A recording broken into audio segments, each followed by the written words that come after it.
Good evening, and welcome to the very first episode of Kevin Meares' Paranormal Encyclopedia. I hope you're as excited to be here as I am. So, a lot of you are probably wondering, what is demonology? And if you were looking for Kevin Meares' Birdwatcher, you've got the wrong channel. You may want to tune out now. So, demonology. Let's see, what would a dictionary say the word demonology means? Well, according to the dictionary, it is the study and doctrine concerning demons. Not the most useful definition, don't you think? So, a better definition comes from the late demonologist Lou Gentilly. Lou said, demonology is the study of evil. Yeah, evil. Another loaded term, right? Yeah, get used to it. There's going to be a lot of loaded terms here. I hope you can deal with that. So, more specifically, what I'm interested in, what I'm going to be talking about to you over the coming months, is evil spirits. You can call them by a lot of different names. Believe me, all throughout history, people have. But I'm going to use the word demon. And we're going to get to why in a moment. But what do I mean by a demon? What is the difference between a demon and a really angry ghost? Is there a difference? There is.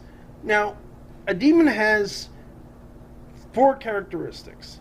First of all, demons are spirits. They're not physical beings. They're ghosts, just like you see in the movies. Or, well, they're spirits. Ghosts are something different. Second, demons hate humans. They despise all of us for some reason. It's a cornerstone to understanding a lot of what they do and why is that they can't stand the human race. If you understand that, the rest of it starts to fall into place. So, what's their second characteristic? Well, not only do they hate humans, which can be a characteristic of other types of spirits, but they hate God. They hate Buddha. They hate Brahma. They hate Vishnu. They hate anything to do with positive religion. And all positive religion. This isn't, I'm not here to play favorites. I'm not here to proselytize. If your religion's based on compassion and human decency, and all of the major ones are, demons don't want anything to do with you. So our third characteristic, and what really sets them apart from the rest of the ball game, because there's lots of other types of spirits out there, is they're inhuman. Now, a ghost is what we call a human spirit. Say Aunt Mildred dies, and Aunt Mildred comes by your house every night and knocks on your door and asks to be let in. Aunt Mildred's a ghost. Well, more technically, you're dealing with an apparition, and we'll get into that when we do an episode of ghosts. But the point is, human spirit. Now, demons, they were never human. They were never animals. They never had a physical shape on this planet. They resent people for the fact that we have a physical form. It's a chance we have, they never did. And it makes a huge impact on everything else about them. It's a large part of why they don't like humans. Although not the only reason. So, why do I call them demons? Instead of Shedem or Dibuks, which are 2 Jewish names, or Lilitu, which is an old Babylonian name for a type of demon. Well, there's a lot of different names out there. Every culture has its demons. They all have different names for them. We could go on for days listing all the different possibilities. That's not really productive. I don't want to do a show about all the different types of demons. I want to do a show about demonology. Now, the word demon comes from the Greek, specifically the word daemon. Now, what the word daemon means depends on who you ask. Now, if you were to ask the Greek philosopher Plato, everybody knows Plato, right? He said that daemons were guardian spirits. They watched over people and places and things and whatnot. He even claimed to have a daemon. They weren't evil, necessarily. They weren't good. They could be either, really. Now, on the other hand, you have Homer. Now, do I mean Homer Simpson? No, obviously I don't. I mean Homer, the great poet. The guy who wrote the Iliad and the Odyssey. He used the word daemon too, but he used it in a different sense. Under Homer, you're dealing with gods. Maybe not the big 12, hate your Zeuses, your Heras, and everyone knows. If you don't, go read Percy Jackson's Olympians or something. But somewhere below them. But then along comes Xenocrates. Xenocrates comes in before Christianity, so you can't say Christianity influenced him. But he said that demons were evil spirits that oppose the gods. Sound familiar? So yeah, I'm going to use the word demon. If that offends you, deal with it. I'm not here deliberately trying to tick people off, but you know what, if you're going to get offended, you're going to get offended, and sometimes it's a little good to be offended, I think, especially with this sort of subject. So okay, if that's what a demon is, what's a devil? What's the devil? The word devil also comes from the Greek. It means the accuser or the slanderer. Now, the word Satan comes from Hebrew. Guess what that means? Accuser or adversary. Greek, Hebrew means the same thing.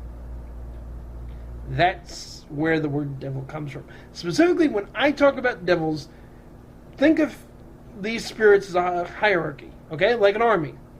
Now, in an army, you have your foot soldiers, the people that actually go out and fight. Those are your demons. Then you have your generals. You've got the guys who call the shots, the people who make the plans, make the strategies. Maybe they'll show up for a very important battle, but mostly you're not going to see General Patton show up to take some random street in some unimportant town, right? Those are your devils. Devils are more powerful, they're greater authority, and they don't just show up and make personal appearances whenever they're bored. They have a lot of things to do. It's a really important thing that a lot of even Christians misunderstand, that no demon and no devil, not even Satan himself, is what we call omnipresent. Now, omnipresent means something's everywhere simultaneously. God's omnipresent. Really, God's the only thing that's omnipresent. Demons, as finite, limited beings, and even devils and even Satan himself, are finite, limiting beings, which means they can only be in one place. So that means, if a person was to be possessed by Satan himself, Satan is in this one spot dealing with this one person and nowhere else on the planet. Does it never happen? No, it does. But it's rare. And when it happens, it changes the course of human history for the worst.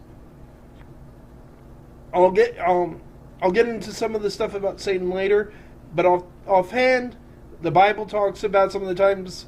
The only absolute certain time is that Judas Iscariot's described as being possessed by Satan.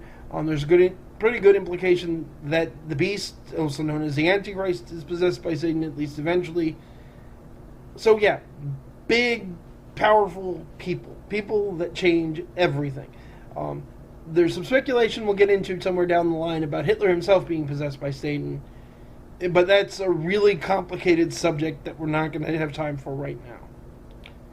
So that gives you a real rough framework of what we're dealing with. Now, how old is the study of demonology? Like I said, demons are not a uniquely Christian thing. People have been studying demons for thousands of years. If you go all the way back to the writings of Babylon and Sumeria, oldest of human civilizations, they have grimoires, books of magic. These books of magic have spells related to demons. Now, despite what most people think, they mostly aren't spells for summoning up demons and getting them to do what you want. They're spells for getting rid of demons. They're exorcisms. They're things like that. But the point is, you have these ideas. You have these spirits that cause illness, that cause plague, that cause disaster, that cause all of these problems all the way back in Babylon, and ways of dealing with it all the way back then. The Jews, all the way through Christian demonology, you start with Judaism, you start with Kabbalistic traditions. There are a number of psalms that Jewish rabbis commonly use to cast out demons.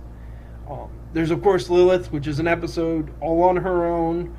Oh, we've got a lot to talk about Lilith, and she is not a feminist symbol, people. Child-murdering monsters should not be feminist symbols.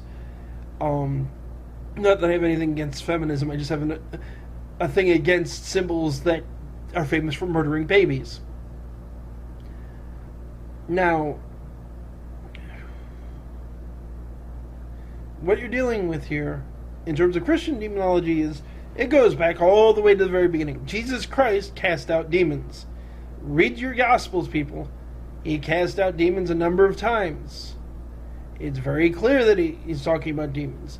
And we'll talk about the evidence, all the various goofy theories people have now. Oh, he didn't really mean demons, he just meant mental illness, and now he's calling it demons because that's what everyone understood. Yeah, the Bible doesn't say that. It's a discussion for another day. But Jesus cast out demons. The apostles, the disciples, the early church fathers all cast out demons. They had prayers for casting out demons that were passed down.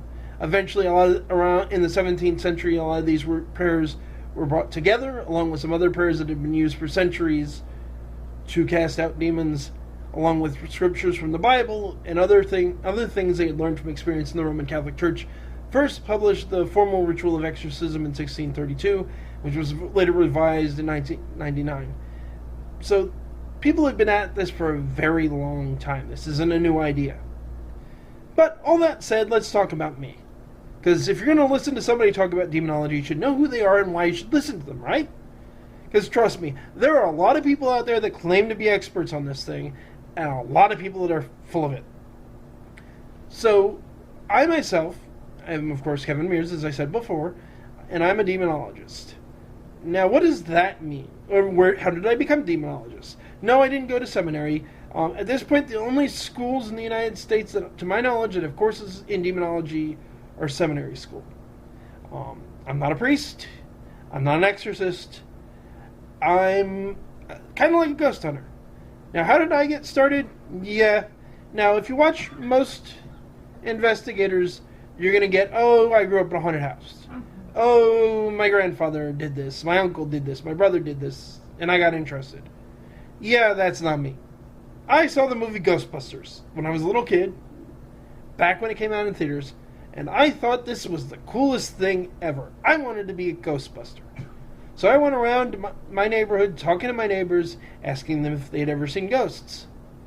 Growing up, I loved monster movies, I loved folklore, I loved mythology, and I read, and I read, and I read, and I read, and I read. And then in high school, I even started going out to some of the local historical sites and investigating and trying to find ghosts there. And then in college, I kept going, and I kept going, and I had my first experience with what I'd call a demon. It was an unpleasant experience, and I'm not really going to go into details about it for a number of reasons, so let's drop that subject there. That said, a couple of months after I had this experience, a couple came to my school. Ed and Lorraine Warren. Now, the Warrens are very controversial figures. Most notably, they're the ones who investigated the Amityville horror case, if you haven't never heard of them before. I'm going to talk lots about Amityville because there's a lot of misconceptions about Amityville out there. But the bottom line is the Warrens knew what they were doing. Ed Warren, God rest his soul, he's sadly no longer with us, was in his day the only lay demonologist recognized by the Roman Catholic Church who was not a member of the clergy. I'm not recognized by the Roman Catholic Church. I'm not on Ed's level. And just as a point of clarification, while I had a great deal of respect for Ed and Lorraine, I wasn't one of their students. I can't claim that, nor am I doing so. Now, on the other hand, Ed taught many students in his life before he passed away tragically, one of whom was a guy by the name of Lou Gentilly. Now, Lou was the last student Ed trained before he retired and then sadly fell ill and passed away.